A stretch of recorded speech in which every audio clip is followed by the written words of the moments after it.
Hello everyone, welcome back to the channel.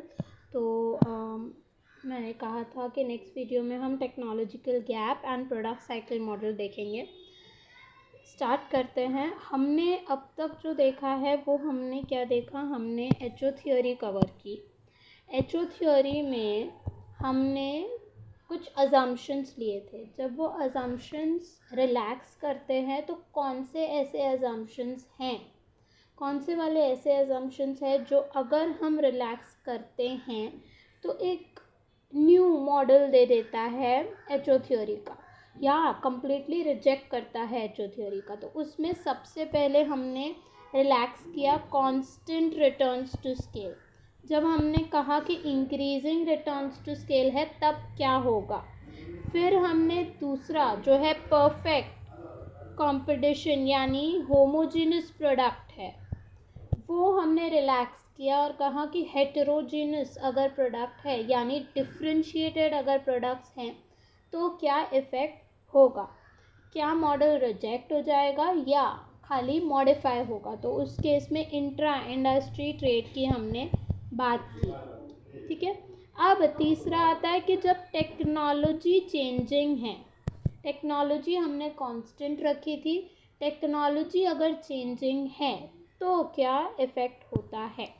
So technological gap according to technological trade based on dynamic. Dynamic का मतलब होता है changing, dynamic यानी changing technological differences. हमने technology जो थी वो कांस्टेंट रखी थी। हमने क्या कहा था कि दोनों कंट्रीज़ में सेम टेक्नोलॉजी है, नेशन 1 हो चाहे नेशन 2 हो, दोनों के पास सेम टेक्नोलॉजी यूज़ कर रहे हैं।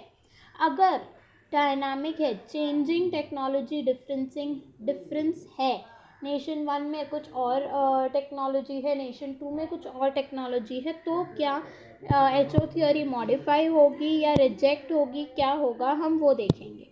Apart from differences in relative availability of labor, capital and natural resources stressed by Hechter-Rollin theory and existence of economies of scale and product differentiation, dynamic changes in technology among nations can be separate determinant of international trade. हम इसके basis पे भी trade base कर सकते हैं, यानी trade का reason ये भी हो सकता है कि जो टेक्नोलॉजी में डिफरेंसेस है, टेक्नोलॉजिकल डिफरेंस है या चेंजिंग टेक्नोलॉजी है, तो उस पर भी हम बेस कर सकते हैं हमारा ट्रेड।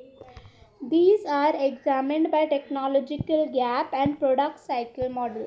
तो उसको मॉडिफाई करके ये दो जो मॉडल्स है वो उसको एक्सप्लेन करते हैं कि कैसे हम डायनामिक टेक्नोलॉजी के बेसिस पे ट्रेड कर सकते हैं। Since time is involved in the fundamental way in both of these models, they can be regarded as dynamic extension of static HO model।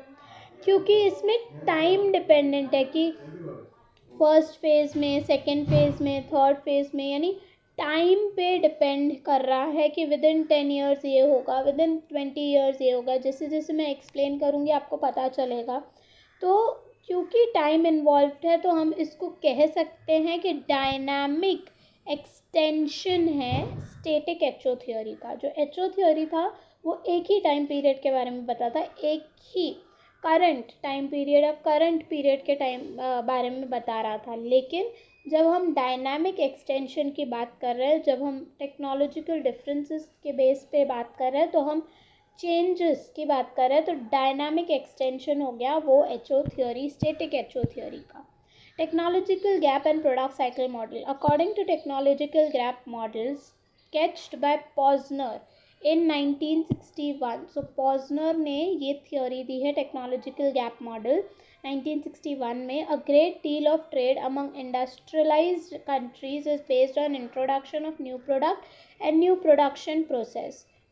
जो ट्रेड, मोस्ट ऑफ ट्रेड जो हो रहा है इंडस्ट्रियलाइज्ड कंट्रीज़ के बीच में, वो बेस हो रहा है, उसका बेस क्या है, उसका बेस है कि कोई भी न्यू प्रोडक्ट इंट्रोड्यूस हो रहा है। टेक्नोलॉजी में चेंज होने का मतलब ये नहीं होता कि आप नया कोई कैपिटल ला रहे हो या नया कोई फिजिकल कैपिटल ला रहे हो, नया कोई टेक्नोलॉजी ला रहे हो। टेक्नोलॉजी में चेंज होने का मतलब एक तरीके से ये भी है कि आप न्यू प्रोडक्ट लॉन्च कर रहे हो, प्रोडक्ट की क्वालिटी बढ़ा रहे हो, वो भी एक तरीके का टेक्नोलॉजिकल चेंज कहा जाता है। सो जब न्यू प्रोडक्ट बना रहे हो तो आपके टेक्नोलॉजिकल चेंज हुआ है, और उसका प्रोडक्शन प्रोसेस पे बेस्ड ट्रेड कैसे होगा वो इस टेक्नोलॉजिकल गैप मॉडल के थ्रू एक्सप्लेन किया गया है। These give the innovating firm and nation a temporary monopoly in the world market। देखो, अगर समझो नेशन वन ने कोई प्रोडक्ट इनोवेट किया है, नया प्रोडक्ट लाया है, न्यू प्रोडक्ट लाया, तो वो इनोवेटिंग नेशन हो गया। नेशन टू अभी तक सिर्फ इम्पोर्ट कर रहा है, ठीक है। सिर्फ नेशन वन ने उसको बनाया है, न्यू प्रोडक्ट को इनोवेट किया है, तो नेशन टू इम्पोर्ट करेगा। क्योंकि नेशन टू इम्पोर्ट कर रहा है और सिर्फ नेशन वन के पास वो नए प्रोडक्ट का तरीका है या नया प्रोडक्ट कैसे बनाते हैं वो सिर्फ नेशन वन को पता है, तो वो मोनोपोली है, उसके पास मोनोपोली है। वो कितना भी चाहे वो प्राइस चार्ज कर सकता है नेशन टू को एक्सपोर्ट करने के लिए। तो टेम्पररी, क्यों टेम्पररी है वो भी हम समझेंगे। टेम्पररी मोनोपोली या थोड़े टाइम के लिए मोनोपोली है उसके पास कि कोई भी प्राइस वो चार्ज कर सकता है वर्ल्ड मार्केट में। सच ये सिर्फ टू नेशंस में, हम सेकंड नेशन की बात कर रहे हैं। बहुत सारे अगर नेशन होंगे तो काफ़ी सारे नेशंस के आगे भी वो टेम्पररी मोनोपोली फेस करेगा। Such a temporary monopoly is often based on patent and copyright which is granted to stimulate the flow of invention। Mostly temporary monopoly किस पे बेस्ड होती है? पेटेंट्स। अगर किसी चीज़ का पेटेंट आप ले लेते हो कि नहीं ये चीज़ सिर्फ यही नेशन की है, पेटेंट मिल गया, कॉपीराइट मिल गया कि आप ही यही प्रोडक्ट, ये प्रोडक्ट या ये वीडियो आपका ही है, तो वो कॉपीराइट हो गया। तो आप कोई और उसको बना नहीं सकता, कोई और उसको अपना नाम दे नहीं सकता, तो वो एक मोनोपोली हो गई आपके पास, और फिर आप चाहे जितना चाहे उतना आप पैसे चार्ज कर सकते हो। As the most technologically advanced nations, the US exports a large number of new high technology products. However, as foreign producers acquire the new technology, they eventually are able to conquer markets abroad and even US market for the product because of their lower labor cost।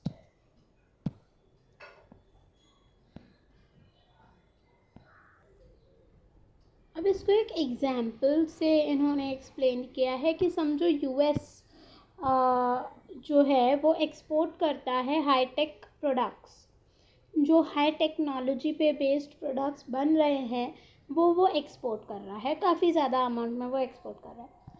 Foreign producer जो है वो उस new technology को acquire करने की कोशिश करता है, टोटली उसकी तरह नहीं, थोड़ा डिफ्रेंशिएटेड वैरायटी या ऑलमोस्ट 99.9% उस तरीके का प्रोडक्ट बनाता है।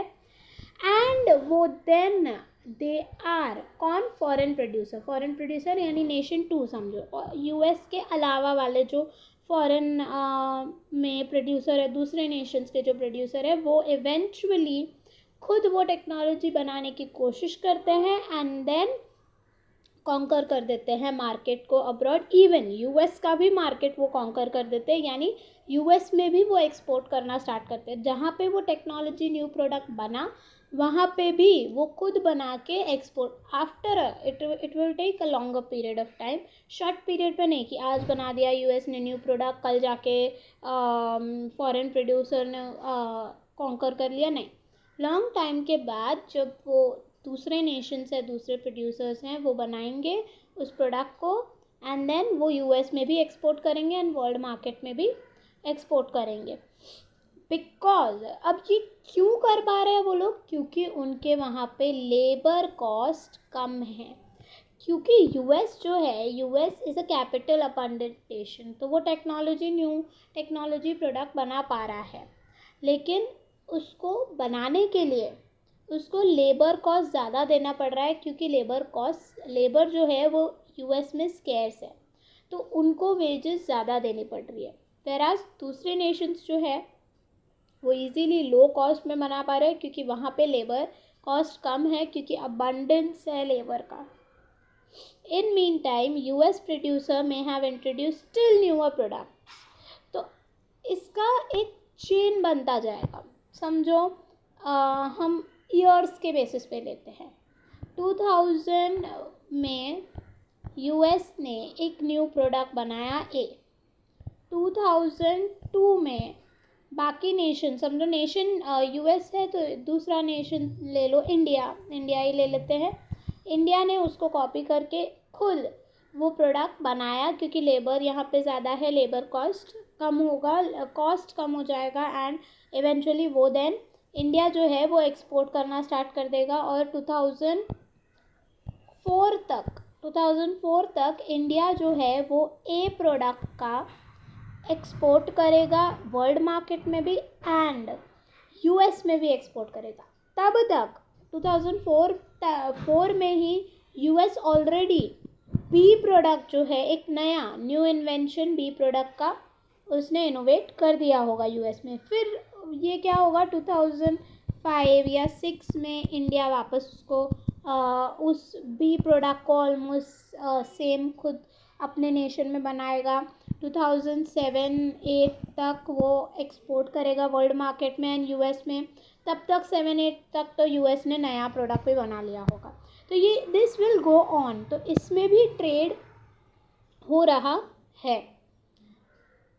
A shortcoming of this model however, ये इस तरीके का मॉडल पॉजनर ने दिया है थ्रू टेक्नोलॉजिकल गैप मॉडल जिसे कहते हैं। शॉर्टकमिंग क्या है इसका, however it is that it does not explain size of technological gap, यानी कितना टाइम पीरियड लेगा। जैसे मैंने यहाँ पे 2 years लिया, 2 years में वो बना रहा है, कॉपी कर पा रहा है, 2 years में वो बेच रहा है, वो साइज़ कितना होगा। टेक्नोलॉजी में गैप जो आ रहा है वो गैप कितने ईयर्स का होगा, वो ये मॉडल नहीं बता पा रहा है।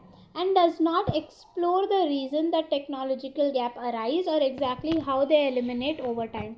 और रीज़न भी नहीं बता पा रहा है कि क्यों ये टेक्नोलॉजी में गैप आ रहा है, क्यों जो यूएस है वो हाईटेक प्रोडक्ट बना पा रहा है वेरस जो इंडिया है वो नहीं बना पा रहा है। रीज़न क्या है कि ऐसे टेक्नोलॉजी का गैप आ रहा है।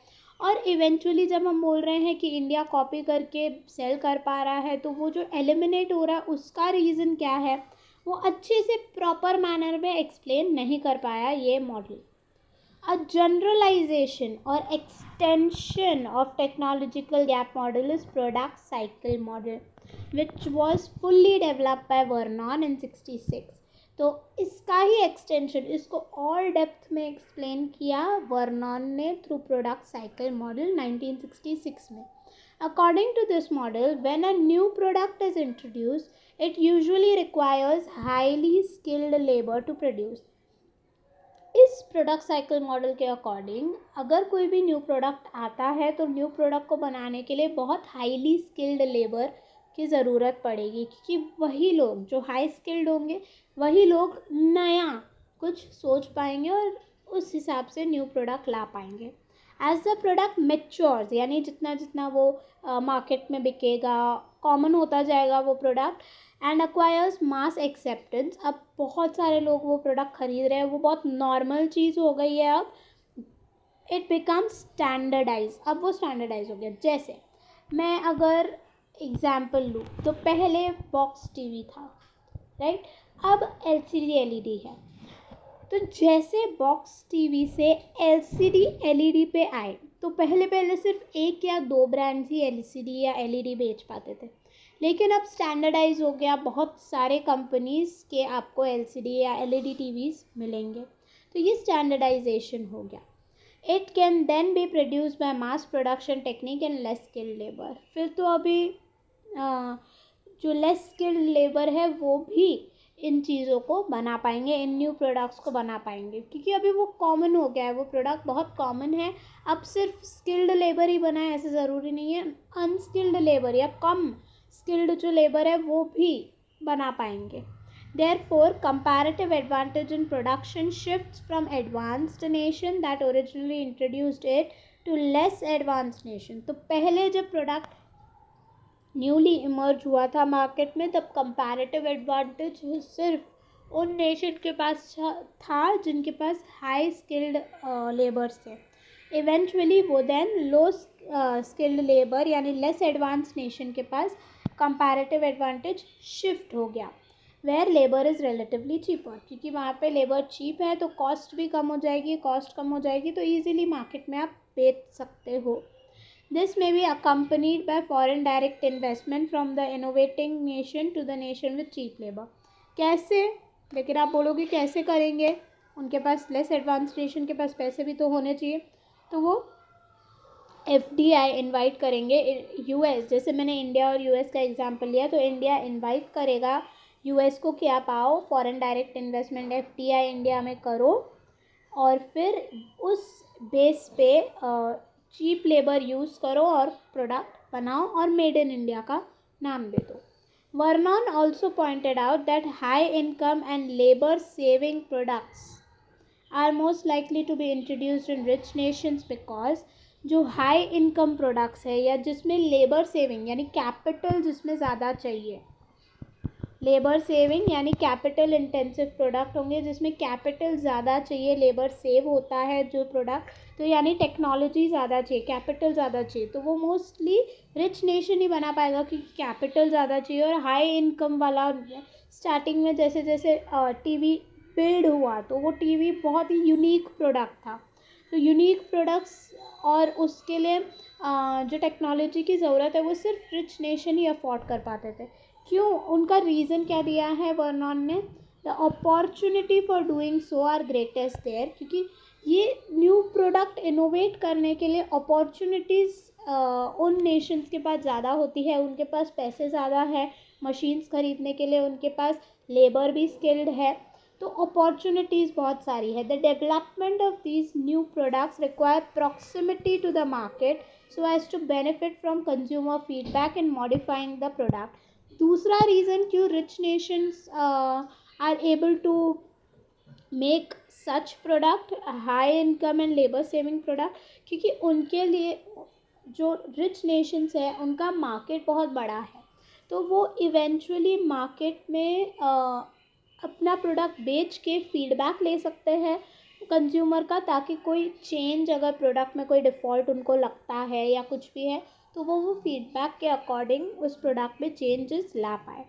तीसरा रीज़न उन्होंने दिया, there is a need to provide service, और सर्विसेज भी प्रोवाइड करनी है कंज्यूमर को। अगर समझो कंज्यूमर कुछ बोल रहा है कि हमें इस तरीके का वो प्रोडक्ट चाहिए, इस कलर में चाहिए, इस तरीके का या इस शेप में चाहिए, कोई भी प्रोडक्ट है, तो उस तरीके का सर्विस प्रोवाइड करने के काबिल होना चाहिए वो नेशन, तो वो रिच नेशन ही कर पाएगा। While the technological gap model emphasizes time lag in imitation process, technological gap model ने mainly इमिटेशन क्या होता है? देखा देखी करना। मैं आप कुछ कर रहे हो, समझो आपने कोई एक बुक उठाई, वो रीड करना स्टार्ट कर रहे हो, तो आपकी देखा देखी या आपको देख के ही आपके छोटे भाई ने या समझो आपके फ्रेंड ने भी वही बुक उठा के रीड करना स्टार्ट की। आप कुछ खाना खा रहे हो, आप कोई चीज़ खा रहे हो, तो आपको देख के दूसरे लोगों ने या दूसरे आपके भाई ने, बहन ने, आपके फ्रेंड्स ने भी वही चीज़ खाना स्टार्ट की, तो इमिटेट करना। तो जो टेक्नोलॉजिकल गैप मॉडल है उन्होंने मेनली एम्फेसाइज किया है कि टाइम लैग कितना होगा, कितना टाइम लगेगा, टाइम लैग होगा इमिटेशन करने के लिए प्रोसेस को। और product cycle model mostly stress करता है स्टैंडर्डाइजेशन पे, कि वो प्रोडक्ट इवेंचुअली स्टैंडर्डाइज हो जाएगा। टेक्नोलॉजिकल गैप मॉडल जो है वो सिर्फ बोल रहा है कि वो प्रोडक्ट जो है वो पहले इनोवेटिंग कंट्री बनाएगी, देन इमिटेटिंग कंट्री बनाएगी। जो प्रोडक्ट साइकिल मॉडल है वो बता रहा है कि पहले इनोवेटिंग कंट्री बनेगी, देन वो प्रोडक्ट जो है वो स्टैंडर्डाइज्ड हो जाएगा, काफ़ी लोग बना पाएंगे.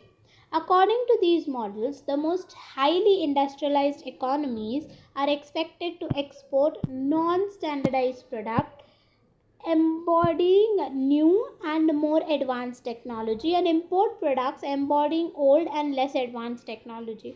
तो इस मॉडल के अकॉर्डिंग क्या है कि हाईली इंडस्ट्रियलाइज्ड कंट्रीज़ जो है, जो रिच कंट्रीज़ है, यूएस जैसे है, उनको एक्सपोर्ट करना चाहिए जो प्रोडक्ट्स नॉन स्टैंडर्डाइज हैं, मतलब जो प्रोडक्ट न्यू हैं वो एक्सपोर्ट करना चाहिए, और इंपोर्ट क्या करना चाहिए जो जिसमें ओल्ड या लेस एडवांस टेक्नोलॉजी की ज़रूरत है.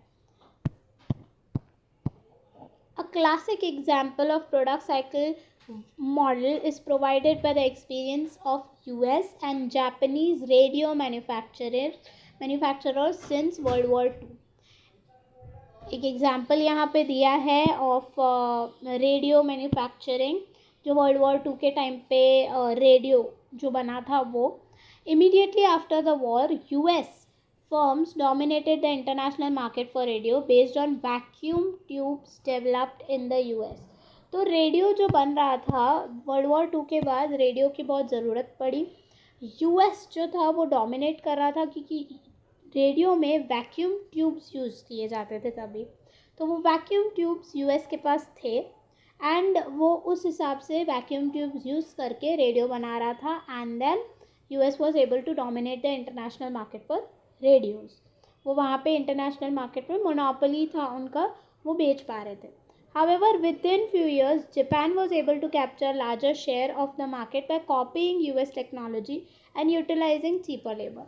जापान ने फिर कॉपी किया कि कैसे वो कौन सा टेक्नोलॉजी यूज़ करके यूएस रेडियो बना रहा है, और यहाँ पे चीपर लेबर यूज़ करके उन्होंने वो बना के प्राइस कम रखा होगा क्योंकि चीपर लेबर है, तो कॉस्ट कम पड़ी तो प्राइसेस कम रखे तो वो इवेंचुअली लार्जर मार्केट कैप्चर कर पाए. US recaptured technological leadership with the development of transistor. अब देखो वैक्यूम ट्यूब यूज़ किया, देखो यूएस ने वैक्यूम ट्यूब यूज़ किया, और जो उनके पास स्केर्स लेबर है वो यूज़ करके, हम लोग लेते हैं एग्जाम्पल 100 रुपीज़ का एक रेडियो बेचा, ठीक है, क्योंकि स्केर्स लेबर है तो लेबर का कॉस्ट ज़्यादा था, तो उस वजह से उनको प्राइस ज़्यादा रखनी पड़ी 100 रुपीज़.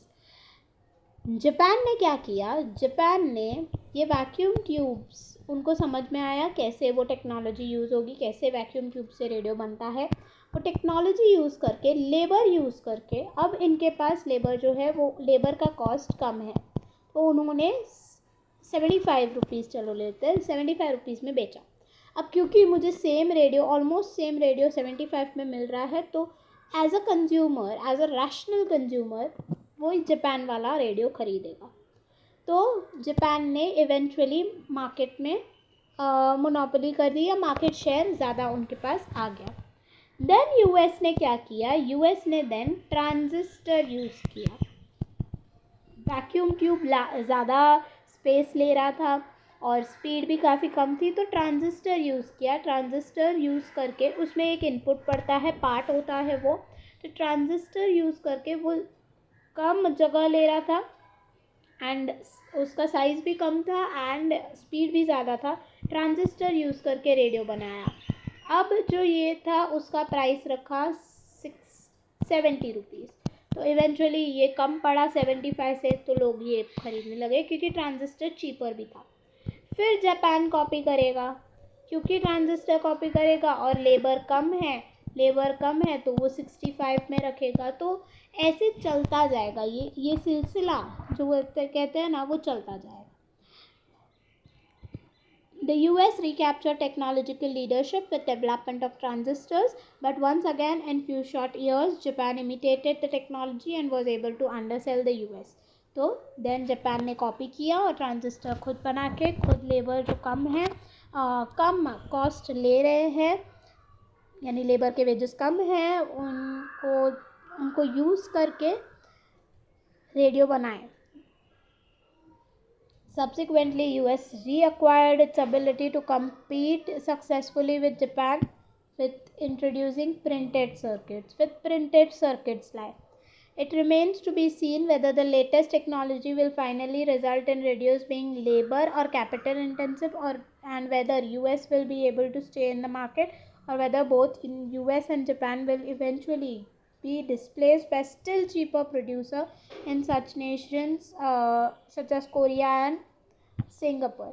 तो यानी इंटीग्रेटेड सर्किट्स देन यूज़ करके यूएस ने वापस रिकैप्चर कर दिया. अब एक क्वेश्चन उन्होंने तभी, जब उन्होंने ये बुक लिखा है तभी उन्होंने कहा कि एक क्वेश्चन अब ये आ जाता है कि कौन इवेंचुअली लीड करेगा, कि दोनों यूएस एंड जापान दोनों जो है वो चले जाएंगे, कोरिया और सिंगापुर अपने प्रोडक्ट्स बेचने लगेंगे.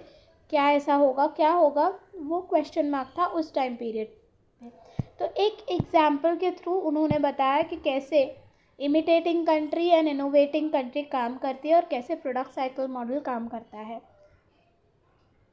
In 1967 study, Gruber, Mehta and Vernon found a strong correlation between expenditure on R&D, that is research and development, and export performance. तो उन्होंने एक रिलेशनशिप देखा कि जितना खर्चा ज़्यादा रिसर्च एंड डेवलपमेंट में होता है, रिसर्च एंड डेवलपमेंट में खर्चा हम क्यों करते हैं, ताकि न्यू प्रोडक्ट्स हम इनोवेट कर पाए, नया कुछ प्रोडक्ट ला पाए, क्वालिटी बढ़ा पाए. रिसर्च एंड डेवलपमेंट यही होता है. तो उन्होंने देखा कि रिलेशनशिप है, जितना ज़्यादा रिसर्च एंड डेवलपमेंट हो रहा है उतना ही एक्सपोर्ट का परफॉर्मेंस बढ़ रहा है, उतना ही वो ज़्यादा अच्छे से एक्सपोर्ट कर रहे हैं, उनका एक्सपोर्ट बढ़ रहा है. The authors took expenditure on research and development as proxy for temporary comparative advantage. तो उन्होंने comparative advantage का टेम्पररी कंपैरेटिव एडवांटेज किस चीज़ में बोला, कि अगर आप एक्सपेंडिचर कर रहे हो रिसर्च एंड डेवलपमेंट पे तो आपका कंपैरेटिव एडवांटेज उस चीज़ में है. That firms and nation acquire a new product and new production process. As such, these results tend to support both technological gap model and closely related product cycle model. तो ये दोनों चीज़ें जो है ये अल्टीमेटली टेक्नोलॉजिकल गैप मॉडल और product cycle model को ही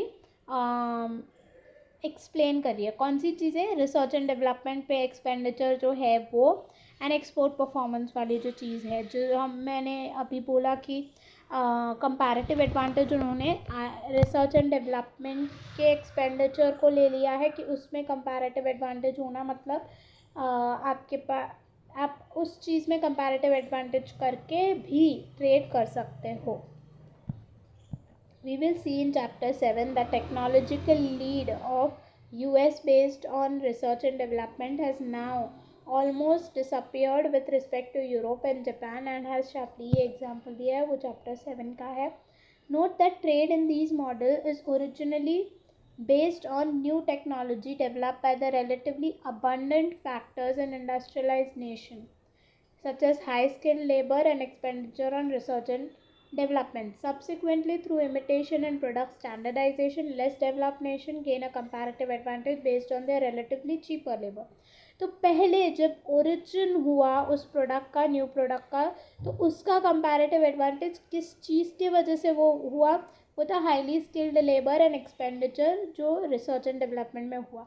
eventually जब लेस डेवलप्ड नेशंस ने उसको बनाया तो कंपैरेटिव एडवांटेज शिफ्ट हो गया, चेंज हो गया, high skilled labour and expenditure on R&D से low skilled labour and cheap labour पे कंपैरेटिव एडवांटेज भी चेंज हो गया. As such, trade can be said to be based on change in relative factor abundance, that is technology, among nations over time. तो हम लोग को बोल सकते हैं कि ट्रेड हम टेक्नोलॉजी पे भी बेस कर सकते हैं. Therefore, technological gap model and product cycle model can be regarded as extension of HO model into technological dynamic world rather than alternate trade model. नया मॉडल नहीं है, पूरा नया ट्रेड मॉडल नहीं है, वो HO थ्योरी का एक्सटेंशन ही हम लोग बोल सकते हैं. सिर्फ ये है कि वो टेक्नोलॉजी डायनामिक वर्ल्ड का ट्रेड मॉडल कहलाएगा. In short, product cycle model tries to explain dynamic comparative advantage for new product and new production process as opposed to basic HO model which explains static comparative advantage. The HO model सिर्फ static comparative advantage बोल रहा है कि अभी के time period में क्या है, अभी के टाइम पीरियड में आपके पास लेबर अबंडेंट हो तो लेबर इंटेंसिव कमोडिटी बनाओ और एक्सपोर्ट करो. जो प्रोडक्ट साइकिल मॉडल है वो डायनामिक चेंजिंग कंपैरेटिव एडवांटेज बोल रहा है. जैसे मैंने बोला कि पहले कंपैरेटिव एडवांटेज था high skilled and expenditure on research and development, फिर कंपैरेटिव एडवांटेज हो गया लो स्किल्ड चीप लेबर के. तो चेंजिंग कंपैरेटिव एडवांटेज जो है वो प्रोडक्ट साइकिल मॉडल एक्सप्लेन कर रहा है. We return to this source of growth and change in comparative advantage over time in okay. Illustration of product cycle model. Okay, मैं इसको एक सेपरेट वीडियो में कवर करूँगी क्योंकि ये जो है ये ग्राफ के थ्रू एक्सप्लेन होगा. इनोवेटिंग कंट्री क्या कर रहा है, इमिटेटिंग कंट्री क्या कर रहा है, तो नेक्स्ट वीडियो में कवर होगा. Till then keep watching the journey of understanding economics and yes, like, comment and please share the video. अगर आप न्यू हो चैनल पे तो सब्सक्राइब कर दो. Thank you.